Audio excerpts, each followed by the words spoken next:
Info as India limited एक ऐसा stock जिसका नाम शायद आपने ना सुना हो, लेकिन इनके बिजनेसेस जो हैं उनका नाम आपने ऑलरेडी सुना होगा। जोमेटो, पॉलिसी बाजार, जीवन साथी .com, 99 एकर्स, नौकरी, इनका सबसे बड़ा जो प्रोडक्ट है, जो इनका ब्रांड है, उसका नाम आपने ज़रूर सुना होगा। तो आज हम बात करने वाले हैं इन्फो एज इंडिया की लिमिटेड के बारे में, जो कि आने वाले टाइम में डेफिनेटली एक मल्टी बैगर स्टॉक है। इसके आप पोर्टफोलियो को देखिए, इसके बिजनेस मॉडल को देखिए, पूरी तरीके से समझना काफ़ी कॉम्प्लेक्स चीज़ है, बट स्टिल हम थोड़ा सा जो है कोशिश करेंगे इसको समझने की। सो गाइस, अगर हम इसके बिजनेस मॉडल की बात करते हैं तो इसका जो सबसे बड़ा बिजनेस मॉडल है दैट इज ऑनलाइन रिक्रूटमेंट का, वो है naukri.com। अगर आप सर्च करते हैं इसको अपने ब्रोकर के ट्रेडिंग अकाउंट में, तो वहाँ पर भी आपको जो इसका नाम मिलेगा और नौकरी के नाम से ही मिलेगा। द रीज़न बीइंग कि इसका सबसे बड़ा इन्वेस्टमेंट जो है वो naukri.com है और 70% of the revenue comes from नौकरी, तो वो एक बड़ी चीज़ है। उसके बाद फिर ऑनलाइन रियल एस्टेट 99acres.com, जी हाँ, आपने ज़रूर नाम सुना होगा, वो भी इनके ही पास है। फिर इनके पास मैट्रिमोनियल वेबसाइट है जीवन साथी .com, वो काफ़ी पॉपुलर है। मोर अबाउट 50% मार्केट शेयर रखती है मैट्रिमोनियल साइट्स में जीवन साथी .com, तो वहाँ पर एक बड़ा प्रोडक्ट इनका निकल करके आता है।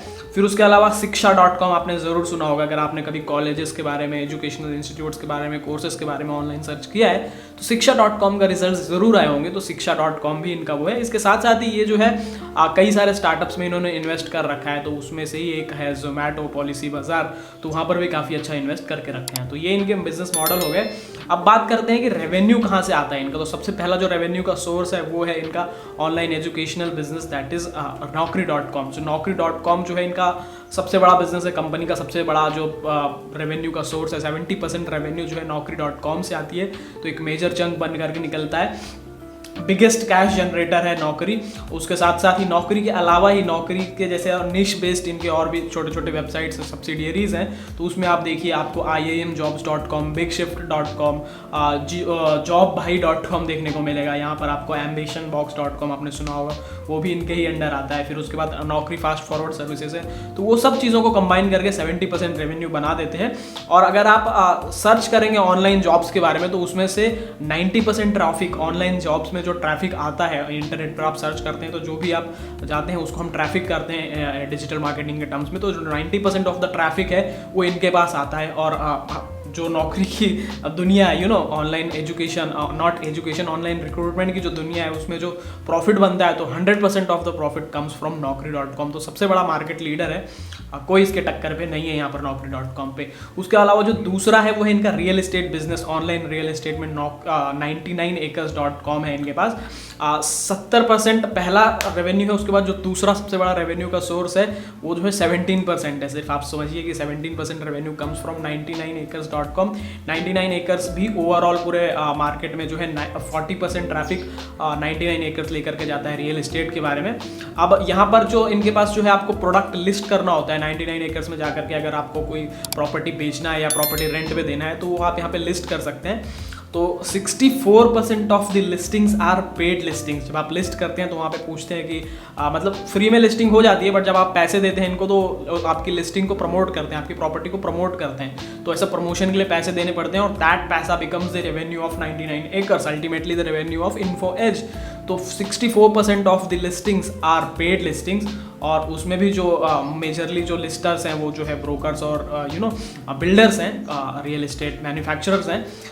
ऐसे जो है करीब 35 से 36 लाख लिस्टिंग्स हैं इनके पास टोटल, उसमें से 64% जो है पेड लिस्टिंग्स हैं। उसके अलावा आपने समझा कि 70% रेवेन्यू नौकरी से आ रहा है, 17% रेवेन्यू कम्स फ्रॉम 99 एकर्स। जो बचा हुआ रेवेन्यू है that is 13%, that comes from their other businesses. उसमें जो है आपको जीवन साथी और शिक्षा जैसे छोटे मोटे कॉन्ट्रीब्यूटर्स देखने को मिलेंगे।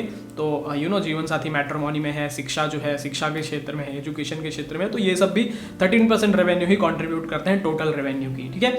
अब इसके अलावा अब इनकी जो है कुछ कंपनीज है जहाँ पर इन्होंने इन्वेस्ट करके रखा हुआ है, जहाँ से इनको जो है अच्छा खासा इनकम जनरेट होता है। तो उसमें जो सबसे बड़ा जो इन्वेस्टमेंट है दैट इज जोमेटो में इनके पास 19.3% का स्टेक है। जोमेटो का नाम आपने ज़रूर सुना होगा, और आने वाले कुछ दिनों में जो है जोमेटो का हमें IPO भी आता हुआ देखने को मिलेगा, तो उसका इम्पैक्ट कहीं ना कहीं इस कंपनी पर भी पड़ेगा। But let's see what happens then. उसके अलावा फिर पॉलिसी बाजार का नाम आपने ज़रूर सुना होगा। पॉलिसी बाजार के इनके पास जो है 15.1% स्टेक है पॉलिसी बाजार में।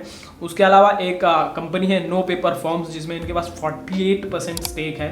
सो नो पेपर फॉर्म्स बेसिकली क्या करती है, ये जो है ना software as a service use करती है और काफ़ी सारे जो मैनेजमेंट सर्विस मैनेजमेंट सॉफ्टवेयर जो है MIS सॉफ्टवेयर प्रोवाइड करती है कंपनीज को, ठीक है। उसके अलावा एक और फेमस एक और फेमस स्टार्टअप है, that is called happily unmarried. उस तरह का नाम आपने ज़रूर सुना होगा, मेंस ग्रूमिंग से रिलेटेड प्रोडक्ट्स बनाते हैं। तो उस तरह में इनके पास 32.7% स्टेक है। तो ये कुछ पॉपुलर स्टार्टअप्स हैं जिनमें इन्होंने इन्वेस्ट करके रखा हुआ है अच्छा खासा। और ये इन्वेस्टमेंट जो करते हैं that is through startup investments holdings limited. उसके साथ साथ इनका एक वेंचर इन्वेस्टमेंट फंड भी है, इनफेज वेंचर फंड कहते हैं, जिसका जो है अभी प्रपोज्ड जो उसका कॉर्पस था दैट वाज 750 करोड़, उसमें से 350 करोड़ ऑलरेडी इन्होंने कंट्रीब्यूट कर दिया है। और बचे हुए कुछ 50% अमाउंट के लिए ये ढूंढ रहे हैं कि कोई और अगर इसमें कंट्रीब्यूट कर दे तो ठीक रहेगा। और बात करें तो 150 करोड़ जो है डिस्बर्स कर दिए गए हैं ऑलरेडी। ये जो फंड है बेसिकली टेक स्टार्टअप्स पे इन्वेस्टमेंट करेगा, तो 150 करोड़ इन्होंने इन्वेस्ट कर दिया है। बट इनका प्लान थोड़ा बड़ा है 750 करोड़ तक की इन्वेस्टमेंट करने का। तो उन सब के थ्रू जो है ये लोग इन्वेस्ट करते रहते हैं, ठीक है। अब बात करते हैं इनके फाइनेंशियल रेशियोज के बारे में। तो मार्केट कैपिटलाइजेशन 57.5 करोड़ की मार्केट कैपिटलाइजेशन है इनकी। स्टॉक जो है अभी करंटली 4300-4400 के भाव में ट्रेड कर रहा है, बट कुछ दिनों पहले ये 5500 के भाव तक गया था।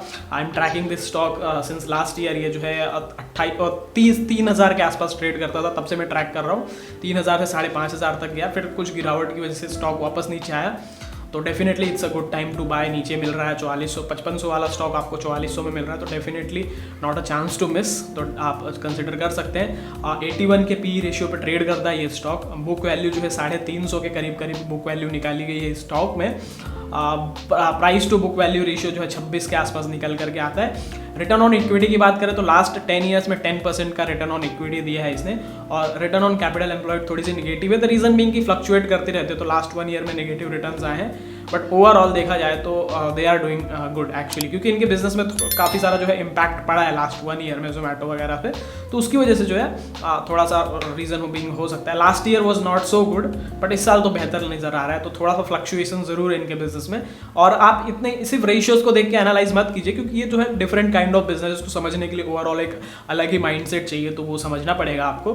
अब इसके अलावा अगर हम इनके ग्रोथ की बात करें तो आपको 19% की ग्रोथ जो है सेल्स में देखने को मिलती है लास्ट 10 ईयर्स में, and 12% growth in last 5 years. CAGR growth की बात कर रहा हूँ मैं, सालाना ग्रोथ रेट है 19% per year in last 10 years and 12% per year in last 5 years.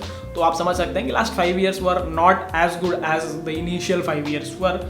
So that is the thing. Profit के बारे में कुछ कहेंगे नहीं है, प्रॉफिट फ्लक्चुएट करते रहते हैं। बट स्टॉक प्राइस के बारे में बात करता हूँ, दैट इज टू गुड। इसके स्टॉक ने जो है 29% का CAGR रिटर्न दिया है लास्ट 10 ईयर्स में। लास्ट 5 ईयर्स में 41% का CAGR return, and last 3 years में 54% का CAGR रिटर्न।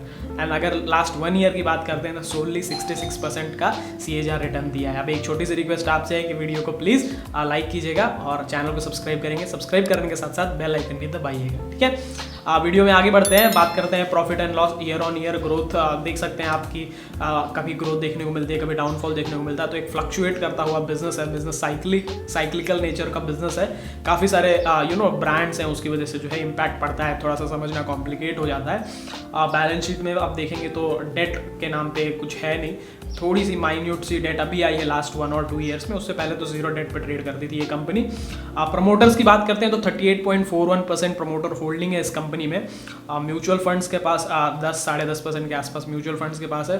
फॉरेन इन्वेस्टर्स के पास 39% स्टेक है, एंड 11.5% के आसपास रिटेल इन्वेस्टर्स के पास है। अब ये जो है काइंड ऑफ फ्लैट है, थोड़ा बहुत 2-3% का फ्लक्चुएशन होता रहता है ऊपर नीचे, उससे ज़्यादा आपको फ्लक्चुएशन देखने को नहीं मिलेगा। बाकी फ्लैट ही चल रहा है लास्ट 3-4 ईयर्स की बात करें तो।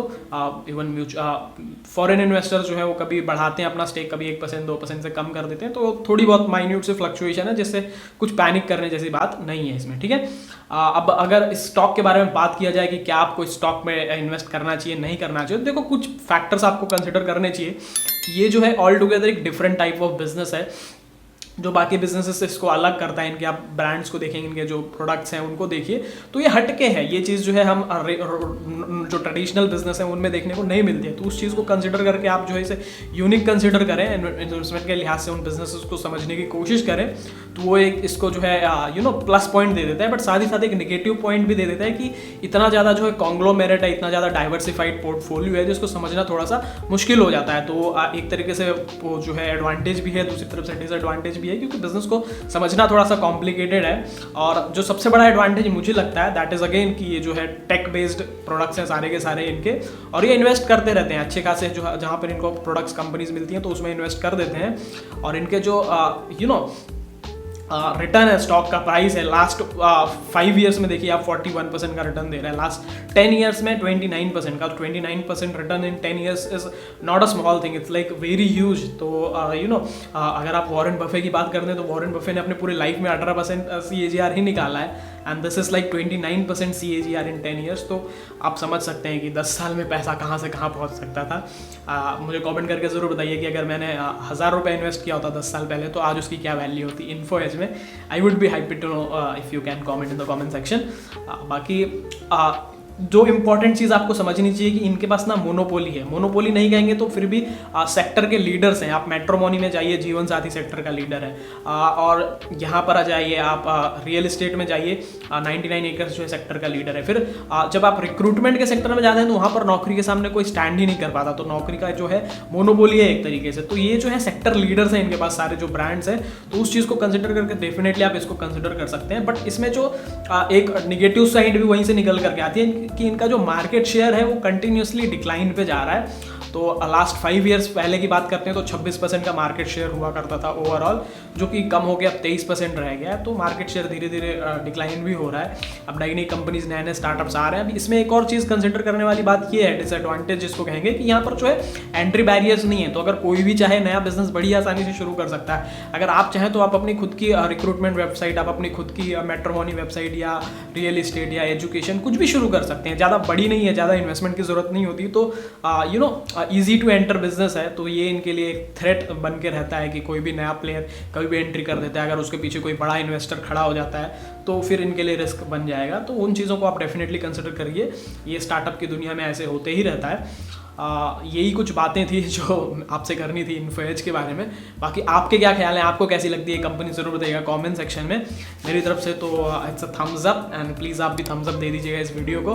लाल कलर का बटन होगा नीचे, उसको क्लिक करके सब्सक्राइब कर दीजिएगा। Thank you so much for watching, bye bye.